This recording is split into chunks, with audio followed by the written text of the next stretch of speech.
Alright, I'm gonna kick this shit right here off with want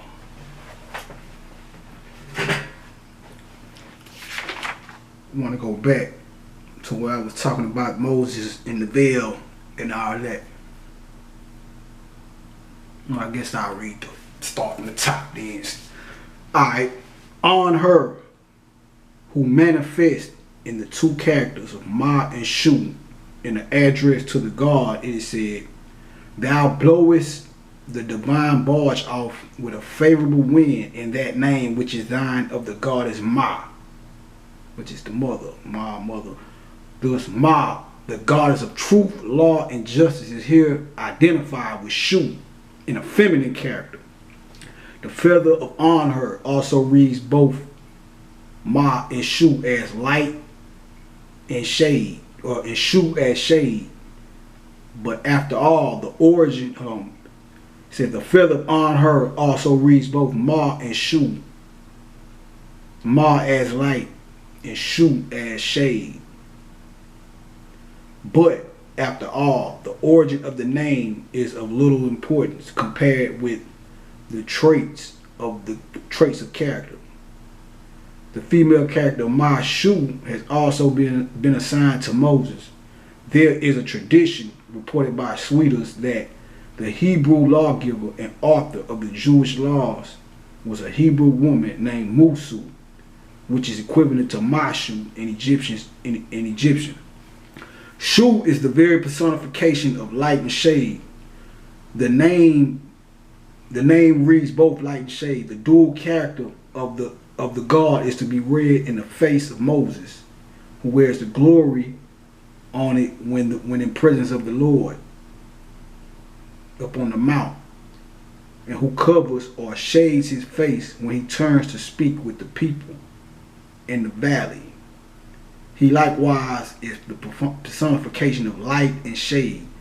Moses under the veil and Shu in the shade. Moses under the veil and Shu in the shade.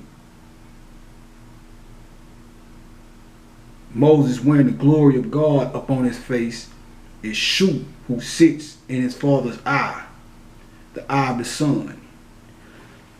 That's what I was saying. When they speak about, okay, this is the top of the coin. Before everything popped off. When this opened up, the light spilled from this point and went out to flood the circumference, bring you to this right here.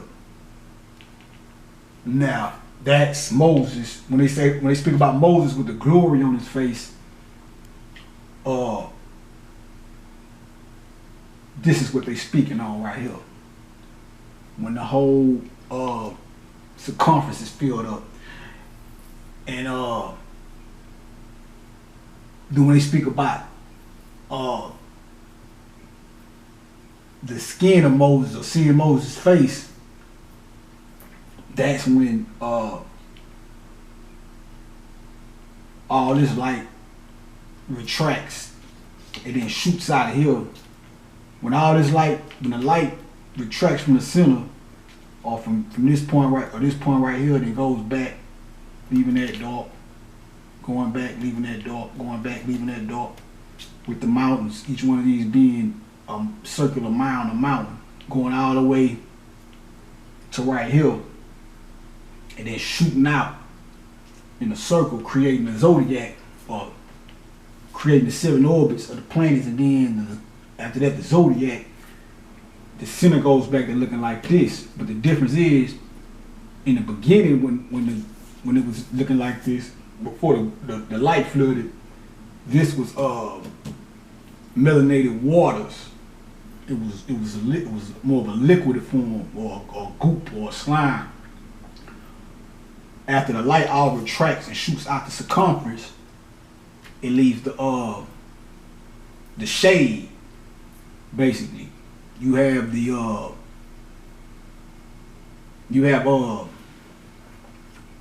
darkness, but this time it's dry and desolate, with the light under buried under uh, basically with the light being buried by the darkness or whatever, the little sprinkles that when this all attracted, it basically left particles of light behind, and then the light got covered up by melanin or whatever. That's the shade or whatever. I just want to slide back over that real quick. You know what I'm saying? So let me get back, jump back over here to the Kent to a mental shit. All right, take this one down. Yeah, buddy.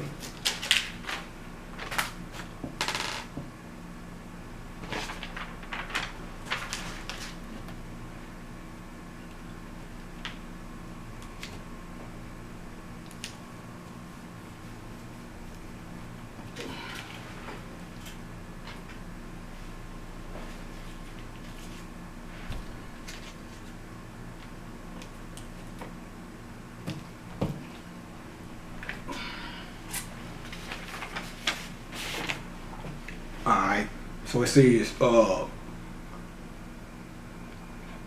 yeah.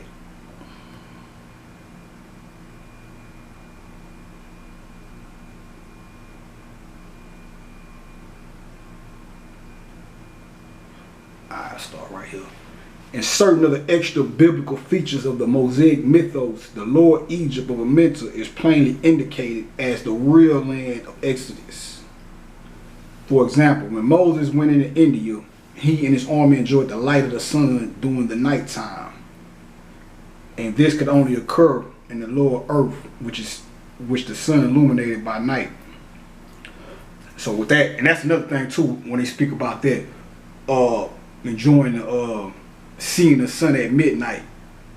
When you seeing the sun at midnight the sun will be seen as shining directly beneath the earth. Or depending on where it's at. So let's just say we'll just say summertime, when the earth is above or is in its most northerly position in regards to the sun to be sitting, or we'll just say at the summer solstice when the sun is at its most southern point beneath the earth, above the earth. No, when the earth is above the sun or whatever. No, I'm like, okay, we'll just take it to the winter solstice. That's a better example. That's when the sun is beneath the at its lowest point beneath the earth. When it's at its lowest point on the winter solstice,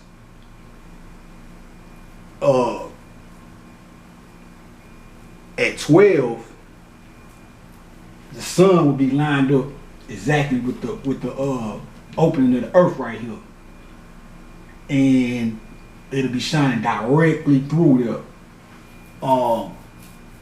That's why I said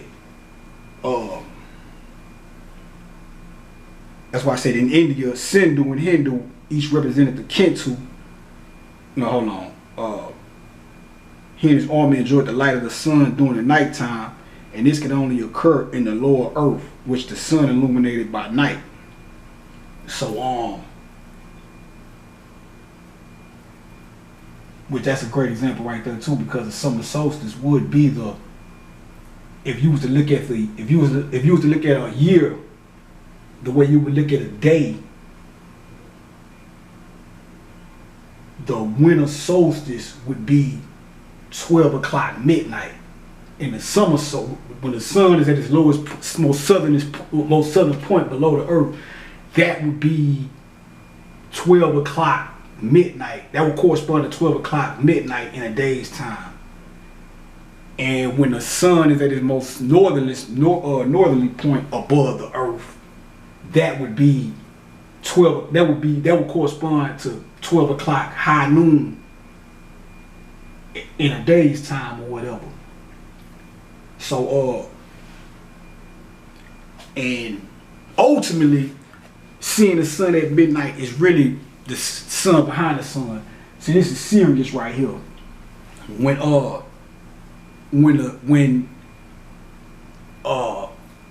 it's only 3 months out of the year when Sirius is not in the sky. I think it's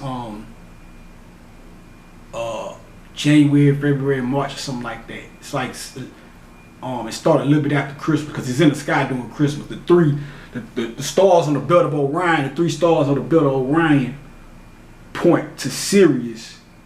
You have the 3 stars. We just say go on December 22nd, or matter of fact, Christmas morning.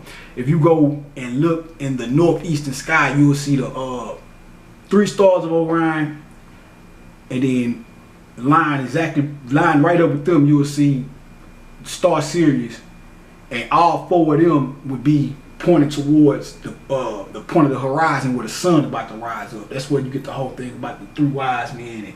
But the star Sirius is considered the sun behind the sun.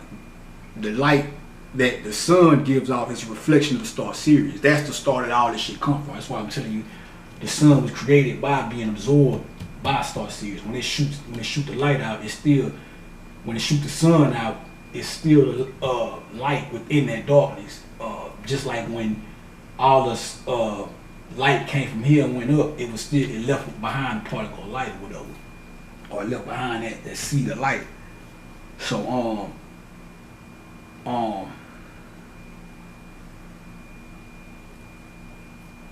and then the Kentu or Mentu,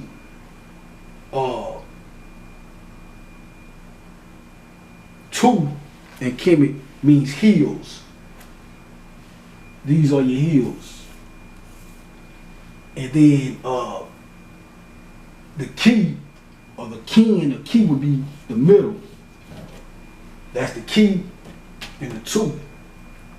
And at the same time, Kentu is the skin. So when you hear them talking about the Kent, that's why in Africa they have what you call a kente cloth. And what is kente cloth? It's clothes you wear over your body, just like your skin is over your skeleton and your spirit and all that. This right here would be the Kentu, the interior, the skin of the interior, or the skin of the. This is the surface of the earth. Just like your skin is the surface of your body. This is the surface of the earth. This is the Kentu. And then you break the word down, the key into the heels, or whatever. So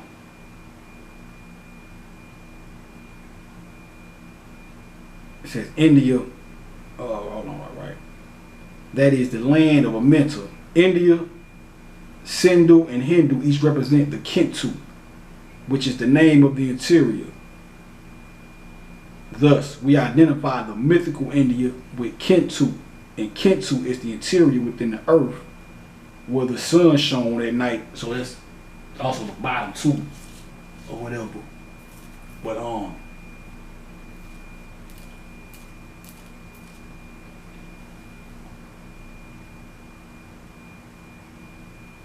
thus we identify the mythical India with Kentu, and Kentu is the interior within the earth where the sun shone at night for Moses and his warriors in Egyptian, the Osirian Kentu or Mentu. So when they say Kentu or Mentu, they talking the regular Kentu by itself would be the surface, the top, but the Kentu or Mentu would be the skin at the bottom or whatnot. What we're looking at right now, if you was to look at it from the side view or whatever. But it said also when Moses is identified with on her, this may account for its legendary reputation outside the Bible history as a mighty warrior. On her in Egypt is Hartish, the red god Mars or Ars, who passed into the Greek mythology by name as the great warrior Honorius. On her, honor, that's where the word honor comes from. Shu honor is addressed under various names connected with these deeds. Thou wieldest thy spear to pierce the head of the serpent Nika. Now what are we talking about right here? The neck R. Oh my goddamn pencil that.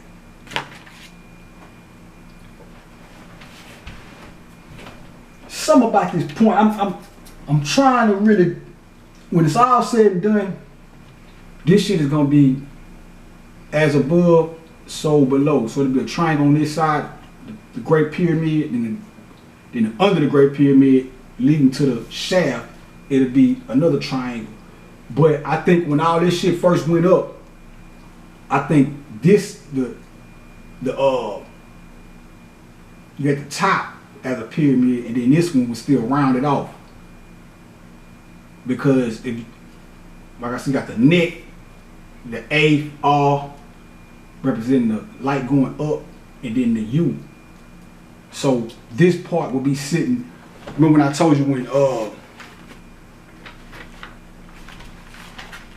all this was dry and desolate, when all the light shot up here and congregated at this point, all this was dry with the mount. All this was, each one of these was a mound of mountains sticking up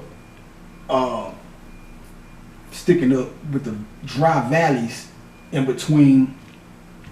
So it looked like a mouth opening saying ah, and this would be the the mouth right here. So but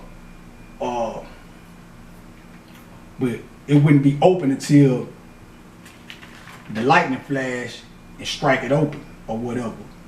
So this point would be the R, because it's the mouth, the R, A, and the U or whatever. And this would be the neck. The neck, it's spelled Nekau.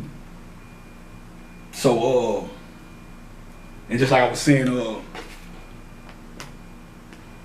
go back to that one more time. One more time for your motherfucking mind. Just thinking it's a game.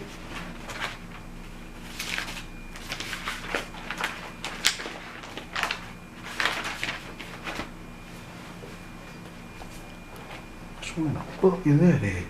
What time we got? Oh no, that's not right. It's not enough time.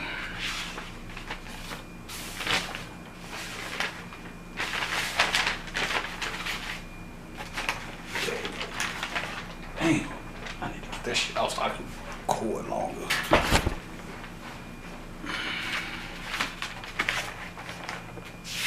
I told you it's the neck.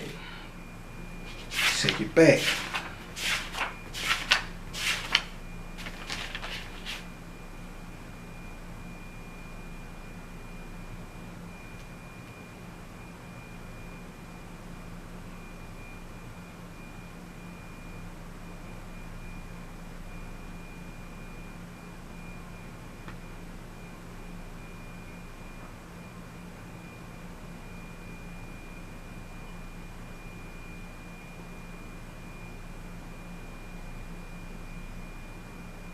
Wait 1 minute for me. Let me film this shit.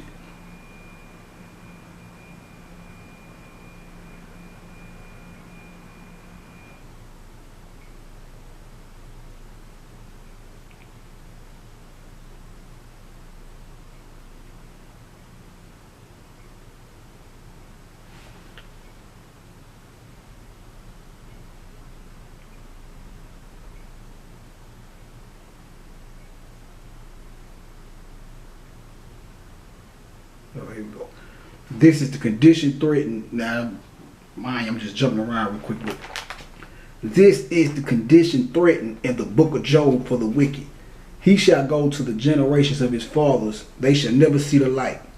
The region of impenetrable darkness becomes the whole Sheol or Suwalu in this version of a mental. Sheol is especially described as the land of shade, which suggests a Camite origin for the name. Like I was saying, this is the Suwalu, the Sheol, the mental. That's where the word swallow come from, because like I said, the mouth spits, when it spits out the lightning bolt, opens it up, and then the sun follows, and the mental swallows the sun.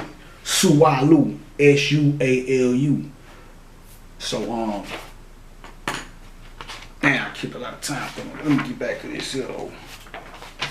I just want to go back over that real quick. But let me get back to where we was at right here, yeah. So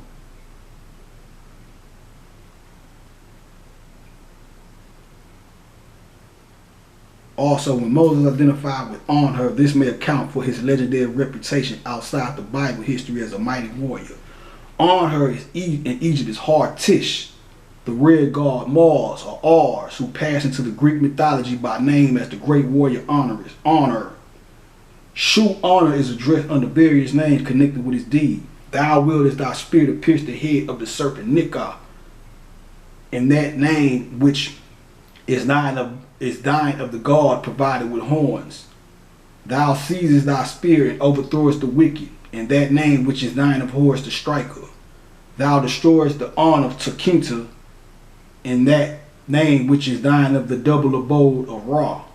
Thou strikest the Menti and Sati, in that name which is thine of the young elder.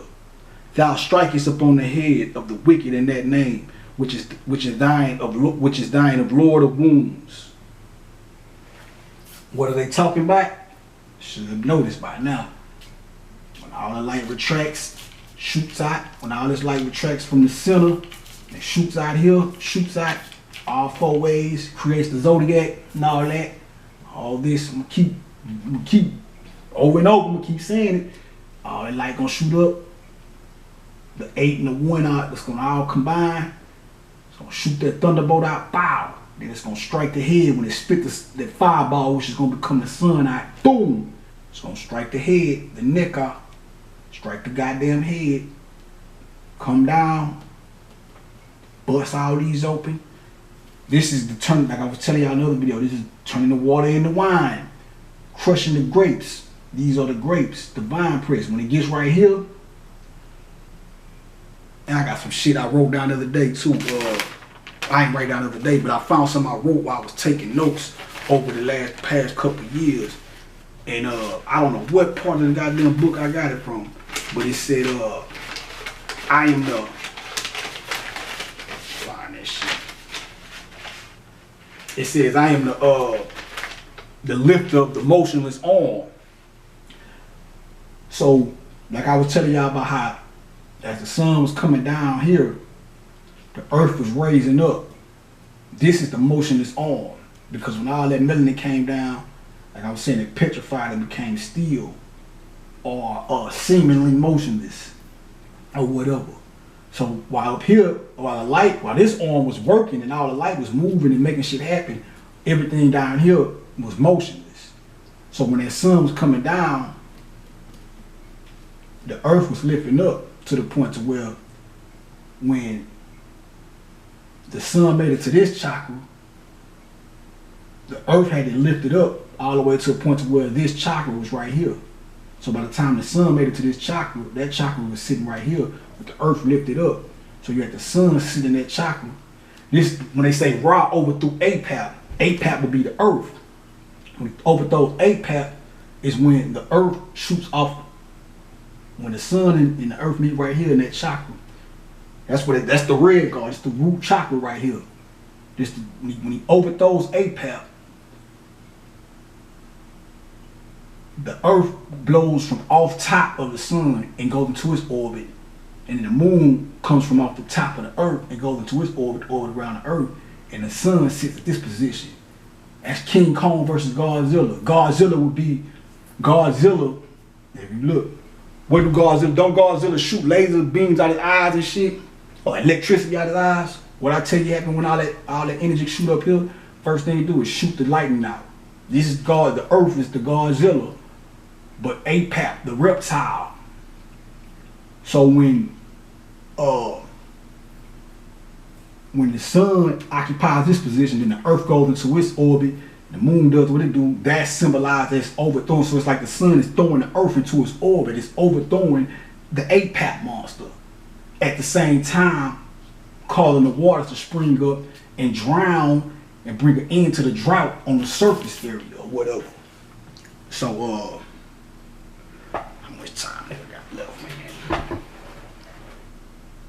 Okay, we rocking on it. We rocking on it. That motherfucker must have switched up or something. Alright, so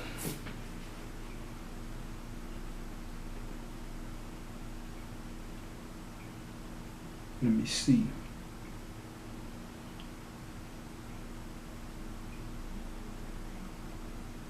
Thou strikest upon the head of the wicked in the name which is thy Lord of wounds.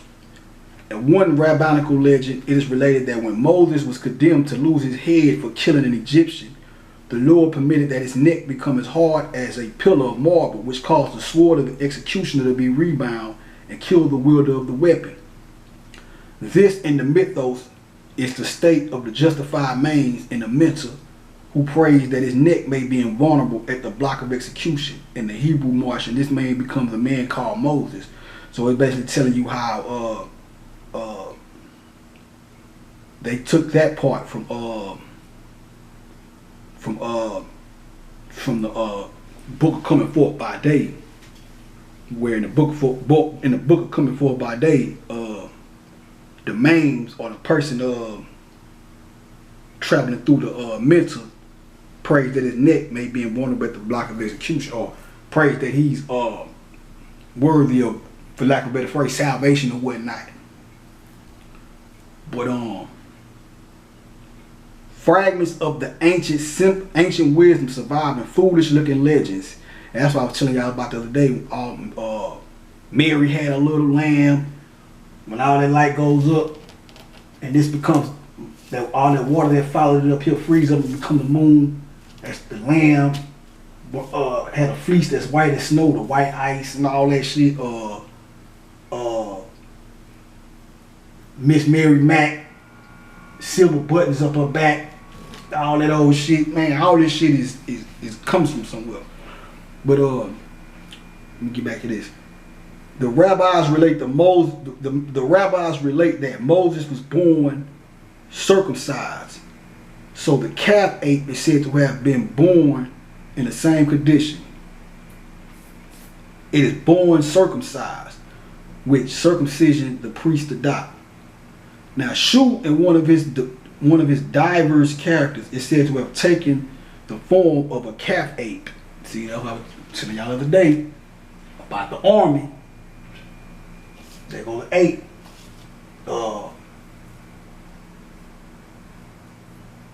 The dog, I'm talking about the dog head army, the ape with the head of a dog. That's what they're talking about right there. One of the things that the ape is representative of is fire, because of they said the ape has a fiery nature or whatever. So when he becomes the calf ape, this is when all the ladders set up with the head right here, and then like I said, you can see the arms, then the legs folded like he meditating. Now, said thus Shu or Mashu, as the ape in the mythos, becomes the man, Moses or Moshe, who is said in the Martian to have been born circumcised. When the anthropomorphic type had taken the place of the zoo type, basically saying when they first that which Moses is representing in all these mythos was represented by ape. Then it became then they used man, which would be Moses, to represent the same things that they used to use the ape to represent. So in another legend, Shu the giant is portrayed as acting the part of a crazy man. That's what the crazy man. What's the crazy man? When all that light shoot up, throws that thunderbolt down, and it throws a thunderbolt to strike each. This point throws a thunderbolt that'll strike. With each one of these get hit, it throws a thunderbolt at each one of these right here, and then the fireball comes down and boom, cause that thundering. That's the crazy man. That's the chaos when he's coming back down, just destroying shit and wrecking shit up and coming down and you know the rest or whatever. But that's why they said he acted the part of a crazy man, because when the energy came back into the center through these points and through the top, it was kicking ass. Thou didst take the form of a cafe and afterwards of a crazy man. This may possibly supply a gloss. Well, that's the quote. Excuse me. Let me just start quoting the shit. The two characters are coupled together when it is said, quote, "Thou did take the form of a cafe and afterwards of a crazy man." This may possibly supply a gloss to the action of Moses when he waxed angry and smashed the tablets of the law. In the Bible, when it speaks about Moses holding the two tablets and with the 10 Commandments on them, and then crashing them, first and foremost, the 10 Commandments, the law part of that comes from the 42 laws of the negative confessions of Kemet or whatever. But when they talk about the stones he smashed, they're talking about this side and this side. These are the two stones that he was holding with the 10 Commandments represent the two halves of one whole. And when him smashing the tablets represented, like I was just saying, that lightning striking and crashing or striking and breaking apart all the mountains or whatever on each side. That's where the Bible gets that from. This part of the creation aspect or whatever. This may possibly supply gloss to the action of Moses when he waxed angry and smashed the table of the law. Now you see how it all come together. I told you, the crazy man represented the sun coming back down with a lightning bolt striking everything, and the sun coming back down, bringing the heat and the fury, and hit, coming through there, and that's why he said this. That's why he said this may possibly supply gloss to the action of Moses when he waxed angry and smashed the table of the law. He got mad, went crazy, or was metaphorically all the same thing I was telling you about. It's no different than when they say Christ turned over the tables and started tearing shit up. And that when he told the Jews that they had turned his father's house into a den of money changers. Same thing. It's representing all the violent occurrence that took place when all this shit was popping off. So Moses, after breaking the tables of the law and acting uncommonly like a crazy man, is commanded by the Lord to hew the other tables of stone like unto the first, so that the Lord write upon the second tables the words that were on the first set, which the crazy man had broken. So that they saying coming down here, it's the double of bowl. So all that shit went up and down. Well, this shit went down up here, then the sun come down here and bust shit open, bust all those open or whatever, bust the shields open. So Shuanur is described as he who put a stop to them whose hand is violent against those who are weaker than themselves. This is the character in which Moses begins his personal history. The first thing he does is to slay an Egyptian whom he saw oppressing a Hebrew and bury his body in the sand. On the second day, behold, two men of the Hebrews strove together, and he said to him that did thee wrong, wherefore smitest thou thy fellow? The contention in the ritual is between the twin brothers Sut and Horus. When Shu honor reconciles the two warrior gods, where Moses tries to reconcile the two fighting men who were fellow Hebrews. Moses is said to have built an altar and to have called it Jehovah Nissi. The Lord is my banner.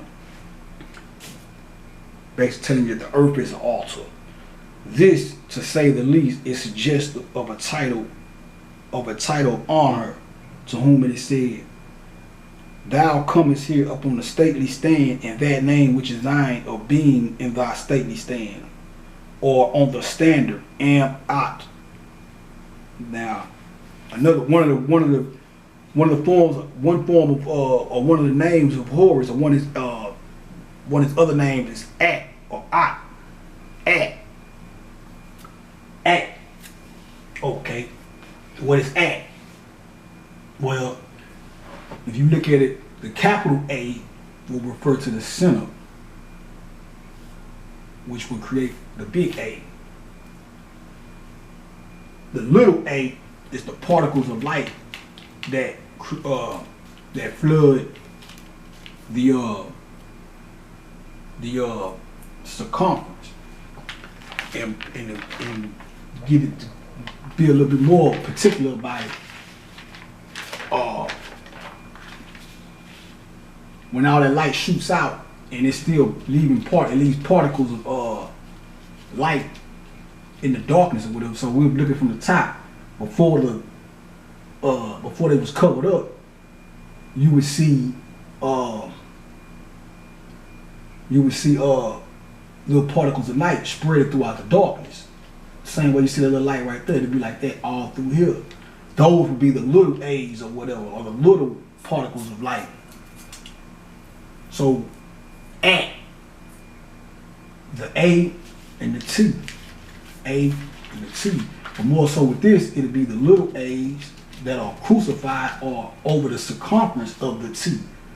The circumference is synonymous with the T, because it's where everything gets fixated at. That's why they say Jesus crucified on the cross and all that. This is the cross, which represents the circumference or whatever.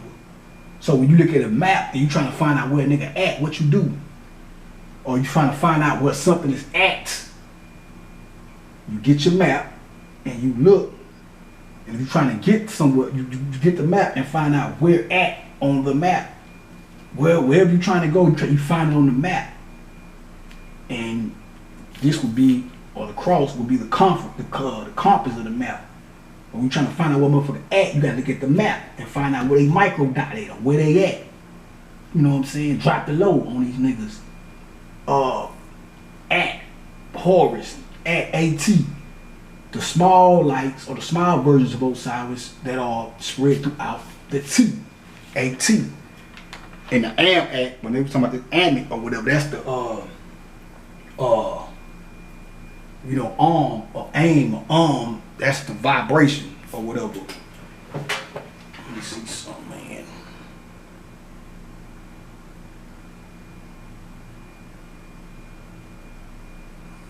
Alright, what the fuck going on here?